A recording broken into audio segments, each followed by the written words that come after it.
So I had a debate with Curtis Yarvin a few months ago. It was actually the day before the previous live show, the one we did in LA. I was in Chicago debating Yarvin. I don't know if I got my donut's worth from that debate, because a lot of it ended up being about. In fact, actually, the debate was much more about history than I thought it was going to be coming into it, because I thought he does like that. I thought we were going to be debating principles. It was about democracy, and Yarvin is sometimes sort of in his more provocative moments, he'll call himself a monarchist, where we could hear from Matt in a minute what he means by that. But so I thought we were going to be arguing about democratic principles, but Yarvin, I think, was manifestly uninterested in doing that, or really in arguing about much of anything, and a lot of it ended up being because he made these claims, and he did a one-on-one. We both did one-on-one conversations with the moderator Thaddeus Russell before the debate between the two of us, and so at the very, very beginning, Thad asked, "Okay, do you have anything you want to respond to?" I was like, "Yeah, a lot, right?" And because it did have one of my favorite comments of the whole year, though, when he's like, "Well, yeah, of course, if you look at what historians say, they're going to agree with you, right?" It's like, oh, yeah. yeah. That is a new one to me. I have never received that particular critique that I assume that like what historians say when I read them is going to inform me about what happened in history. And apparently this is a totally wrong assumption, and in fact shows that I've been so brainwashed by the cathedral that everything I say can be disregarded, because I'm just assuming that you could read books and gather information about what happened in the past is the model that I'm working on. Although in the sort of previous exchange with Adnan earlier today on social media, you brought this up, right? From our debate, and you did point out something. You put your finger on something that really infuriated me in that debate. Infuriated is too strong. It was frustrated in that debate, which is that there's a lot of slippage. And Matt has read far more of Yarvin's written work than I have. I did some research before the debate, but nothing like what Matt has been putting himself through to write this Commonweal article about Yarvin. But this certainly seems to be a lot of slippage in general. It's certainly the debate with me between people in the past thought X, and you should believe right now that X is true. Because, it's like there's a point early on where he was like, well, so I should say, just to set this up just a little bit, that a lot of the sort of historical debate, and it was about U.S. imperialism in Latin America, and whether, like Yarvin thought like, oh, we were doing like too much promotion of democracy in other countries, that we were just, that in fact, that was the problem, that, the U.S. was just involved in idealistic democracy promotion that was going wrong. And my view is, what the fuck are you talking about? The United States has, especially specifically in Latin America, and I think he'd even mentioned Haiti. I think he was the first one to do that. I was like, look, how many times has the United States overthrown elected governments in Haiti? How many times has the United States overthrown democratically elected left-wing governments around Latin America? I brought up, some of the obvious examples, about Salvador Allende and et cetera, and he always had something to say about it, but he didn't quite address the point. It's like, oh well, Salvador Allende was a very Americanized cosmopolitan, and Pinochet was like a real Chilean. It's like, okay, let's say that this is an accurate bit of cultural commentary. So the fuck what does that have to do with anything that we're arguing about? He loved his people enough to send 7,000 of them to an early grave in Chile's native soil oil, right? What else could the motherland want? Yeah, exactly. And he kept telling me that I should be reading more original sources on Google Books, which is, fine if you want to throw that at the end. But it's also, it's a horrible waste of time during debate. Like, I thought we were there to make arguments to each other and respond to each other's points. And if you say, instead of actually responding to the specific things I say, you just say, oh, you seem very entrapped by this worldview. Here's some books you should read. It's like, well, that doesn't respond to the substance of anything. But also, so this came out, what Adnan's talking about, the slippage, I think came out most vividly in the discussion about Haiti. Because my view, my view of why Haiti is as much of a mess as it is right now is that it has been constantly fucked over by imperial powers going back to the inception of the country and the slave revolution that threw off the French, and eventually to have the country be allowed to exist, for France to stop trying to intervene against them. They had to make this treaty where they had to agree to pay back the French for reverse reparations, for the lost property in the slave revolution. Somebody think about like the slave owners, right? Think about all the hard work that they put in to managing those slave enterprises, getting the people into line. Nobody ever thinks about them and their contribution to French and human history. Why does it? Yeah, Helen Lovejoy voice. Why won't anyone? Yeah, so, and they didn't finish paying that off until I think like 1947. Is when it was finally, like, it ended up being transferred during one of the U.S. occupations. I think the one in the 30s ended up being transferred to a U.S. bank, what they still owed, but they finished paying it off in 1947. Very shortly after that, like within like 10 years of that, Breathing Room, they were saddled with Papa Doc Duvalier, who was a really brutal, like kind of death squad dictator, who was backed to the hilt by the United States for standard Cold War anti-communist reasons. Poppy Doc was succeeded by Baby Doc, and who friend of Mother Teresa, but not particularly nice person. And then the Duvalier regime was finally overthrown. It's like the late 80s. They had the very first democratically elected president of Haiti, Jean-Bertrand Aristide, after the post-Duvaliers. Not the first ever, but the first post-Duvaliers was removed in a coup where it's an open question. It's not a matter of dispute that a lot of the military officers involved were on the CIA payroll. Like, everybody acknowledges that. It's an open question whether the company had any knowledge of it, like, beforehand. That they or whether it was just that they'd had a relationship with these guys, and coincidentally there was a coup. But at any rate, the United States did actually intervene at that, under Clinton to put him back, but then it intervened again under Bush to remove him at this point directly by U.S. Marines.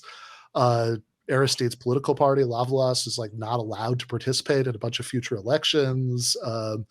The current president of Haiti, who after the one just now, Moise, was assassinated by some guys who seem to have a lot of connections to Miami. Is the guy who came in after her words, who nobody voted for and refuses to hold elections, is strongly supported by the United States. All of which is just to say, I think it's not a great mystery how Haiti got to be the way that it is. I think there's like a pretty straightforward material explanation of this. Yarvin's view, as far as I can tell, is he was coy about whether it was cultural or genetic, but he seems to have some sort of racial explanation. He said, he does. I'll quote from his book. This is his text, Moldbug on Carlisle, where he says, in Haiti, we see one aspect of life without promises made and kept: poverty, corruption, violence, and filth. In a word, anarchy. Haiti is the product of the persistence of human anarchy, and an excellent symbol because it symbolizes exactly the same thing to Carlyle and Freud.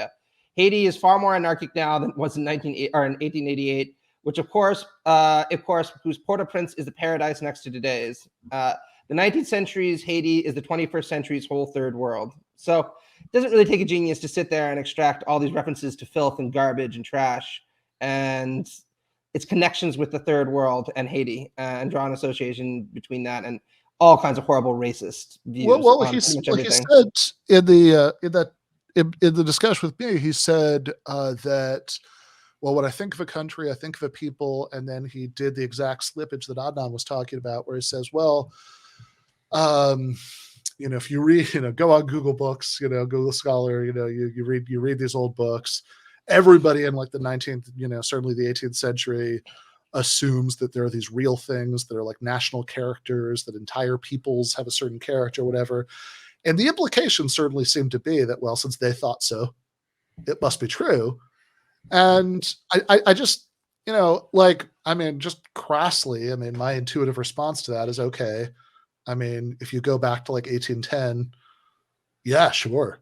Everybody more or less thought that, but everybody thought all kinds of other stupid shit too. Like why is it, why is like a view having been popular in 1810 a recommendation for adopting it?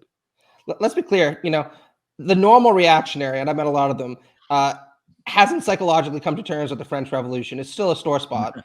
Molebug is so fucking old-fashioned that he's still sore, not just about the American Revolution, although he's really sore about that. He's pissed off about the English Civil War, right? That's how fucking far back his grievances go.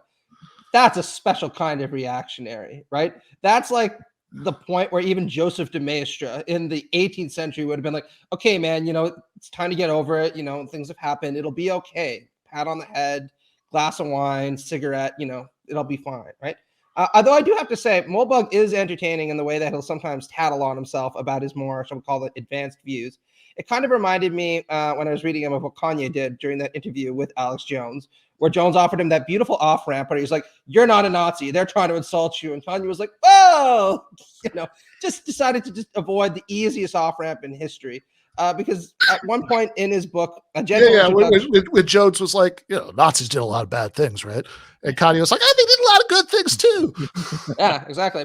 But at one point in his book, A Gentle Introduction to Unqualified Reservations, Molebug is musing a little bit on fascism, and he's like, it just occurred to me that Hitler reads a lot like me. If I were to lose 25 IQ points and contract a bad case of syphilis, and I'm like, did you just fucking tattle on yourself when you're like, wow, it's kind of weird how I sound an awful lot like Hitler. What can you do about it, right? A lesser man might take that as an opportunity to reflect on himself a little bit. They would, yeah. Say, is it good to sound like Hitler? But oh yeah, Anand, please. Yeah, I just wanted to come in there because I think, Matt, what you said, strikes a chord with me, because in trying to think of how to make sense to some of the absurd things he was saying in that discussion, it suddenly occurred to me that if he is a monarchist, if he is such a reactionary conservative, he would look upon the American Revolution, the French Revolution, all of these things as horrible, turns away from tradition. And as a result, there's two things going on. One is that he's decrying any of these changes and developments, so that when he's saying that America is this liberal order that tries to globalize its system, there's a certain point from the perspective of a monarchist that America, supported and sponsored, was in favor of Republican revolutions in, say, the New World. You have the Bolivarian, transformation of South America. So there are things that he could, fall back on in his analysis to think that this is all part of a turn in history, that has gone down the wrong path. And so it's the cathedral, it's this new system, it's this consensus. All these historians are operating under the same, terms, and it's all illegitimate as far as he's concerned. Everything really he can pick and choose and say it's all illegitimate if he doesn't like it, because it's this departure from that historical moment. And the second thing is that when he articulates his view on America, being this liberal, globalizing, he's against the Monroe Doctrine, he's against Wilson's 14 points, because he believes that America actually operates according to those documents and not according to actual historical, evidence. Yeah, you're not Wilson, like when Yarvin talks about the United States policy towards Latin America, I don't think the expression United Fruit Company is going to come up very often. It is not. No, but also, like, Wilson, he thinks Wilson is trying to promote democracy throughout the world. Well, as it happens, if you're a Middle East historian, that Wilson completely betrayed this. He meant it for Europe. And he was caught by the contradiction. At the Paris Peace Conference, there were attempts to present new constitutional kind of government. They had a kind of constitutional convention in Damascus in 1920, 2021, and they proposed probably the most progressive constitution in the history of the Arab world. And of course, the powers did not accept that.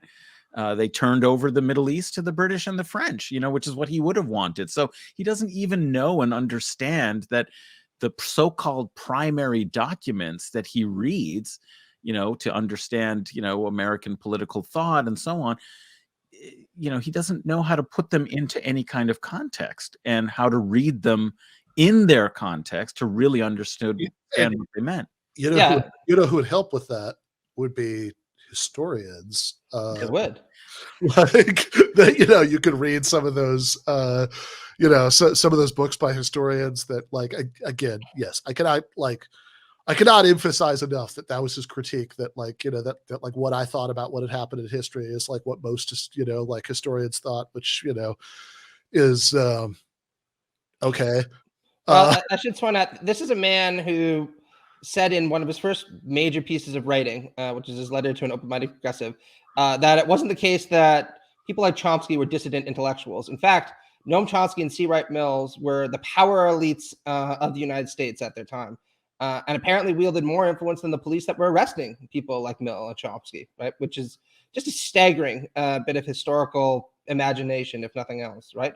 Yeah, I mean, I remember actually an old documentary I saw about Noam Chomsky that his wife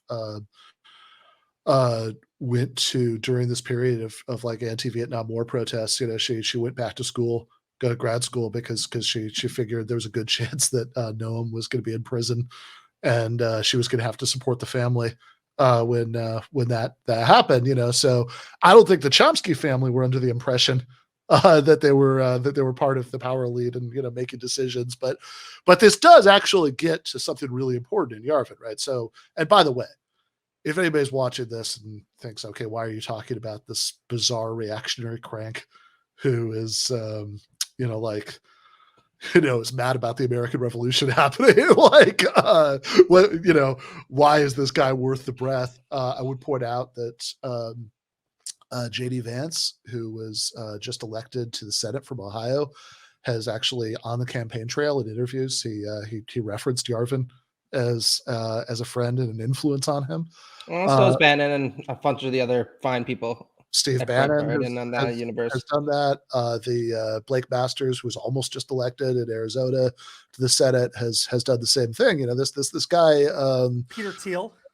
Yeah, I mean, Peter, of course, the reason we've all heard of him in the first place is because Peter Thiel decided he was interesting and wrought him out of his obscurity. But now, unfortunately, he's not at all obscure, and he does probably need to be dealt with. But the thing, something Matt just said, I mean, I wanted to go to, because I mean, I think this is a really important point. In fact, in a weird way, goes back to what I was Adnan and I were just talking about with Harvey, about the theory of history, because he has this like really deeply idealist view about all this stuff. Oh yeah, that he like ideas are primary, which is why like that bizarre comment about Noam Chomsky and C. Wright Mills running the world. Like that's the what he calls the cathedral is like academics and journalists. And but he thinks that, well, because those people set they produce the ideas, that means that like what literal decision makers do is just downstream of that. And so like really it's the idea people, the academics and journalists who run the world. Yeah, I should say this penchant for idealism, as Marx detected, is always more common in reactionaries than it is in leftist thinkers. And it's very easy to see why, right? If you blame any social discontent on the distribution of bad ideas, then the fault lies with intellectuals, journalists, the people who are stirring up trouble. If you're a materialist, then you have to say the problem lies in relations of power, material conditions, how people are actually doing, and that inevitably leads you to adopt at least a somewhat critical disposition, since these are things that you can't just chalk up to a bunch of troublemakers spreading a bunch of gossip and propaganda. But I think that there is something that is actually pretty unique about Yarvin. And I say this not with respect, but actually with a lot of disdain, because from an intellectual standpoint, his arguments are really cheap and bad, and often, as Aiden said, historically really out there. Like trying to say that the biggest problem with U.S. foreign policy over the course of the 20th century is that people were too soft on communism. The only thing you can kind of do is roll your eye and say, "Oh, so you think that, eh? Okay, well, whatever." But I know a few million peasants in Vietnam and Laos and Cambodia who'd like a word about that. yeah, absolutely. But what's distinct about him is, again, this attempt to reconcile libertarianism with this very authoritarian political program. Now, he's not the first to accomplish this, and he's certainly not going to be the last. But what's really interesting that you can see over the course of his writings is a transition from really believing in the writings of people like Murray Rothbard or Ludwig von Mises, and then coming to the very Marxist, I should say, conclusion that actually people will not be satisfied living in this kind of libertarian universe, and that the freedoms that people like Rothbard and von Mises want can't actually be secured without an extremely strong state there to actually compel people to adhere to this kind of program. And what's really interesting is he's sometimes very overt about that, where he says most people suck, as he put it, the masses suck. And they're not going to actually advance programs that are good for them, which is precisely why it is that we need this CEO in chief, this American Caesar, to create spaces for freedom for the truly productive people who will go out there and contribute everything that's meaningful in this world. And that's been a consistent through line in his work from the very beginning, and is still the case now. One of the stupidest papers that he's written, and that's a high threshold, let's put it that way, came out very recently, where he said, "I'm bored with this whole red pill metaphor. Let's get Tolkien pilled instead." And he actually condemns the conservative base for imagining that in the future, they will get to share in any kind of power once the left is defeated. He characterizes the left as high elves in this. He says that the job of the conservative base is to find certain kinds of dark elves. That's the terminology he uses, who will work on behalf of the hobbits, that's his name for the conservative base, seize power, implement conservative policies, and then the hobbits will go back into their holds and let the dark elves do their thing, which will include, of course, banishing the high elves to God only fucking knows where we're going, right? Some kind of Gestapo. And it's really, really, really, really disturbing when you think that that's how much disdain he feels, even for his own base, right? Most of you, we are going to be in charge. We'll implement policies for you, but don't ever fucking think that you're going to get to have any kind of say in how it is that you're governed. It's our job to figure these things out for you. It's your job to appreciate it and accept the fact that we're banishing all these people for you. Sounds like Hitler. I mean, no wonder he saw an affinity.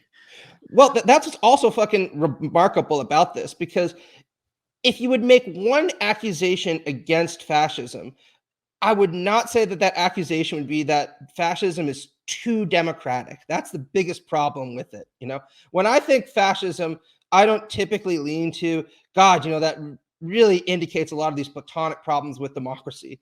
But that's actually Yarvin's position, right? That there are a number of different reasons why the right shouldn't go fascist any longer. Some of them are strategic and some of them are moral. I'll give him that. You know, he says Hitler did a few bad things here and there. It's exaggerated, so-called, but a few bad things. Wait a second. Does he actually say that's exaggerated? Oh, yeah. I mean, at one point he characterizes, he wouldn't quite put it this way, right? The Axis powers as the rebellion and the Allies as the actual empire, because the Axis never aspired to world domination, on his view. The Allies already ruled the world. Cathedral dominates the globe. And so the Axis were just rebelling against this world order run by the Cathedral. And he says, you know, I'm not making any kind of moral judgments presenting it in this way because, yeah, the Axis were still evil. But if you characterize something as the empire and the Axis as the rebellion, it's not hard, if anybody's seen Star Wars, to kind of infer what the moral lesson is supposed to be, at least rhetorically. Right? Well, I mean, in the debate with me, there's a point where he said, well, it's you know, Yeah, people are saying it's probably whatever, but like, why were we going to war with, with Germany? Why not with the Soviet Union? Because, they were like, that really shows that, the sort of softness on communism, that like Roosevelt thought it was worth going to war with Germany and not with the Soviet Union. And, my suggestion back to him was that the Red Army was, not in fact bombing London at the point when when U.S. Policy has been escalated, right? I mean, like this is, the United States was not the only player, making decisions and reacting to the decisions made by others, in this series of events, right? I mean, they like Germany, Germany was actually doing stuff leading up to the United States and Germany, being in a state of war with each other. Ultimately, declaring war on the U.S. first after its ally, attacked it, and whatever, which is due to U.S. Embargo and demands against Japan, but still, like, just this idea that, like, I don't know, FDR and his advisors were just sitting around with a map of the world, deciding it's like, who should we go to war with? Let's do Germany because they're like ideologically further from us. Yeah, and what's baffling about that also. Oh, what do you say, Daddy? I was just gonna say one of my favorite quotes from Harry Truman, whenever he was still in the in the House before he was vice president. He actually said on the floor of whatever austere body he was in, let's back the winner in the fight between Germany and Nazis. Nazi Germany and Russia. If the Russians are winning, we back the Nazis, and if the Nazis are winning, let's back Russia. And I think that kind of sums up America's foreign policy in that war. Yeah, and what's also baffling about it that really frustrated me is anybody who's been in high school knows about the history of appeasement directed towards Germany and the fascist powers, right? And anybody who's actually looked into the matter with any degree of sophistication, and I strongly encourage people to read Richard Evans' Third Reich trilogy if they're interested. I still think it's seminal work on the subject. Will know that one of the reasons why the Nazis were shown a soft hand at many points is there were plenty of people, conservatives, liberals, and even a few socialists in Western countries that actually admired what they were doing, right? They characterized Hitler as engaging in non-aggressive actions when he remilitarized the Rhineland, when he decided to enact the union with Austria. They even said, well, he says this is going to be his last territorial demand when he claims the Sudetenland. Hitler can be a trustworthy figure, right? Why would he lie to us? You never see that kind of tolerant viewpoint directed in the 20th century towards any communist power that was gobbling up its neighbors in that way. And the Western states would just be like, I guess, Stalin is certainly a nice guy. We can trust him when he says it's the last territorial demand that he's going to make. Now, thank God we did eventually go to war with them. And if only we'd done it sooner, right? But this entire historical narrative is completely bogus and extremely self-serving. And it does serve to whitewash a lot of the history of the Second World War and the horrible things that happened there, even if Curtis will sometimes try to apply some politically correct language to imply that that's not what he's doing, right? By saying, well, yeah, but of course the Nazis were evil. Even if they were the resistance to the world empire, they're still evil. So we shouldn't support them, right? From what I've read by Yarvin and from the debate I had with him, from the other, from his debate with Cenk Uygur, which I watched, it seems to me like he's very slippery about exactly what he wants, because he has this kind of provocative mode where he'll describe himself as a monarchist. He'll say things like, we want, I don't know, some Silicon Valley CEO who says sometimes to become the American Augustus, which, like, he has a long parable in his earliest book, actually, where Steve Jobs literally becomes the Lord and ruler of California. Yeah, sure, why not? It's a nice little bit of fan fiction. Yeah, so we'll say things like that, which suggests that he, like, taken literally would mean he's like really seriously opposed to the American constitutional order. But then he's got this sort of, like, when he's out, when he's retreated to the Mott, he'll say, well, all I really mean by monarchist is that I think we should have a really, really strong executive branch, which, that would actually be more democratic, because that's the only that's the only election anybody pays attention to anyway, is the president. So, and really, because the Constitution uses the phrase chief executive, so which he interprets like on outside about context, he interprets as like meaning like a CEO in a corporation, which is obviously a metaphor that would not have been available to anybody who was writing the Constitution. But he says, well, if you let democratically elected presidents exercise more or less absolute power, then that would actually be the most democratic thing of all, because who pays attention to congressional elections? And then like sometimes he'll even say, well, FDR was basically like a king because Congress was a rubber stamp and he could do whatever he wants. Which it seems to me there's a big gap between those three proposals that is toggling back and forth between, which are, you should have FDR. In other words, you should have like a president who's so popular that congressmen feel pressured to support his policies because they don't want their constituents to get mad at them, which is fine.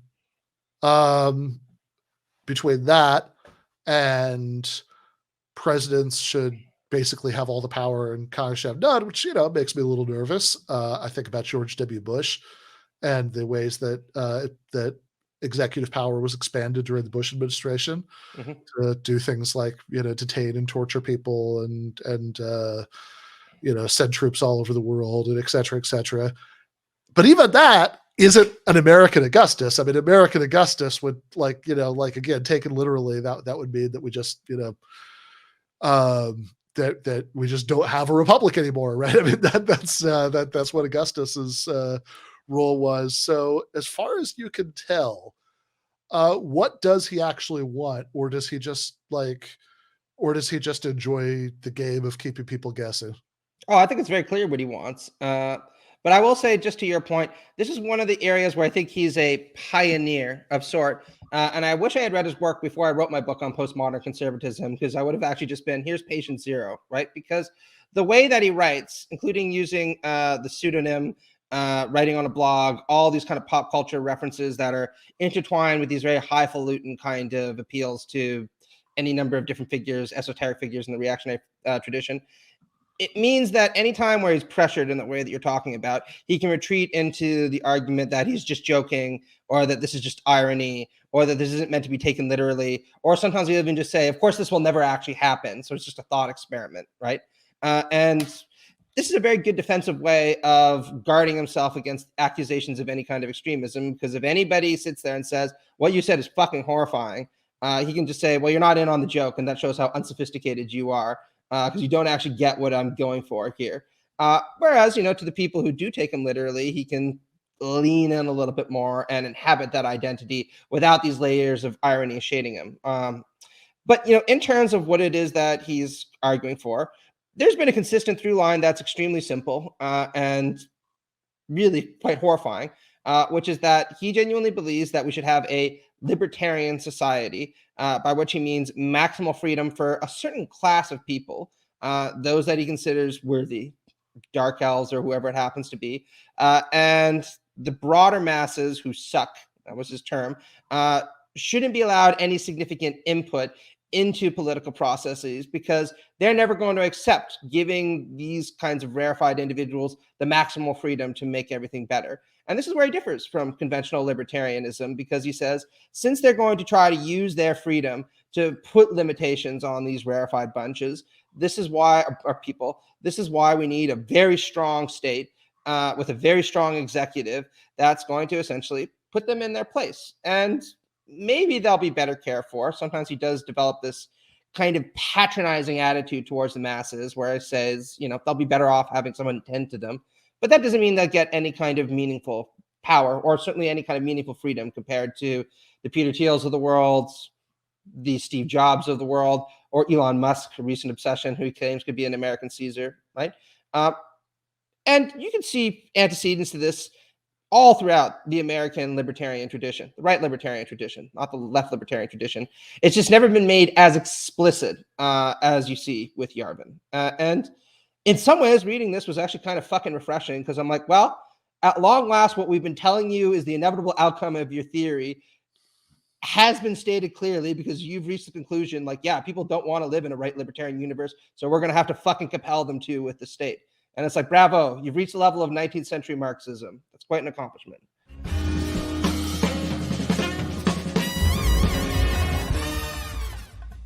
You have been watching free public content from Give Them an Argument. To access every single episode of the show, the main show on Monday nights, all of the streams, all of the debate breakdowns, all of the patron-exclusive postgames on Monday nights, all of the patron-exclusive bonus episodes every week, and much, much more, go to patreon.com/Ben Burgis. I cannot resist ending this with, don't be foolish.